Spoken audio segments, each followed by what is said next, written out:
All right, let's go.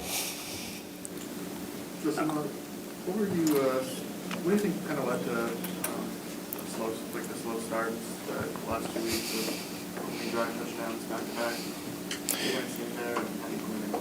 Yeah, I mean, it's been 4 weeks in a row that it's happened. And you know it, at this point, it's become unacceptable. I don't think that it's scheme. I don't. I think it's execution of the scheme. And I think that in the first two series of the games, the past couple weeks, there's just been too many mental mistakes. You know what I mean? It hasn't been a scheme thing, an execution thing. It's just been mental mistakes, and they're getting exposed out there on the field, and it's taking us 2 drives before we settle down and then start executing.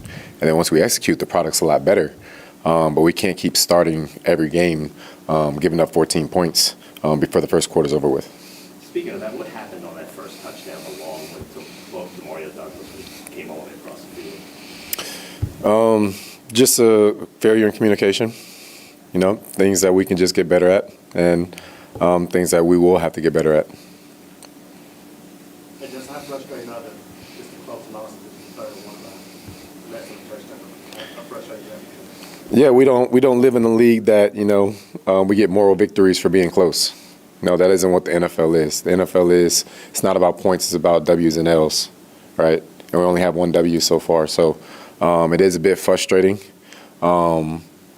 Every man in the building knows what it takes to win. We just got to go out there and execute better. I see myself as a leader. I won't let this start breaking the team down, though. We're not going to allow this to turn into something we're going to start pointing fingers at each other. And I know that, you know, the internet and everything is going to be one to tear us apart. But the most important thing is that the team stays as a team on the inside of the building. That's what I'm going to continue to push, because as long as we stick together, we'll always have a chance. And I think that if we eliminate the mistakes, we have a chance against anybody, seriously. But we don't stand a chance if we're shooting ourselves in the foot, right? So there's just too many mistakes across the board. If we clean those up, we can play a lot better ball than what we did today. How do you go about keeping the team together? What's the method of doing that? Just talking to the guys? Yeah. First of all, every play that was a quote-unquote bad play is all 11 guys' fault. Every one of them. It's not pointing a finger at one guy here or one guy there, because there isn't any one of us that played a perfect game today, right? So it's just about cleaning it up, and it's like, hey, as long as we look out for each other, we have each other's back, we communicate better, we slow the game down faster, right? We don't take 2 drives to slow the game down and start executing. We start executing from the jump. We're going to have a better shot. What was the challenge that Drake made today? Drake is just he's a consistent guy. I mean, Coach Vrabel over there does a great job. You could tell that they're well coached.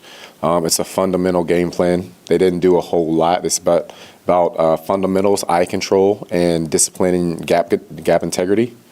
And I think that he managed the game well. They just had some long drives there, ate up a lot of clock, and then a couple of times in the game he made plays with his feet when he needed to.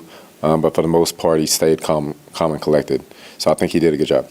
To the point of keeping the team together, it's been a big story this week about Alvin doubling down on his desire to be here. Just for a roster with so many young guys, how important is that when you have the veteran guys who certainly earn respect they had outside of the situation, for them to still want to be here? Yeah, your veterans set the culture of the team, right? And that's one thing that I do think that we have right. Our veterans here set the culture of the team the right way. We just got to execute better. So Alvin, the way that he carries himself as a leader, especially through his play, I think that Spence has been doing more than enough. There's things that we can all do to get better, but I thought our offense played well and kept us in the game, especially in the first half. They did a lot to help us out defensively. But as long as your leaders stick together and your leaders remain tight and it doesn't turn toxic or the locker room starts falling apart, right? Because we've all seen those teams. I've been on teams like that before in my career. So you don't let it get to that point. There's always time to turn it around. We haven't played a single divisional game yet, right? So everything that we want going to the playoffs and beyond, everything that we want is still in front of us, right? So we're going to continue to attack that and execute it. Justin, what was it about the matchup against K-Sean that was troublesome today? I think that he's just a talented kid. We knew coming into the game that he wins a lot of 50-50 balls. That's how they view him. It's like, hey, if we want to take a 50-50 shot, the ball's going to go to number 9. And, you know, he won a couple of them. And, yeah, that's what happened. Cool. All right. Thank you. Appreciate you guys. That's it? That's it. That's all.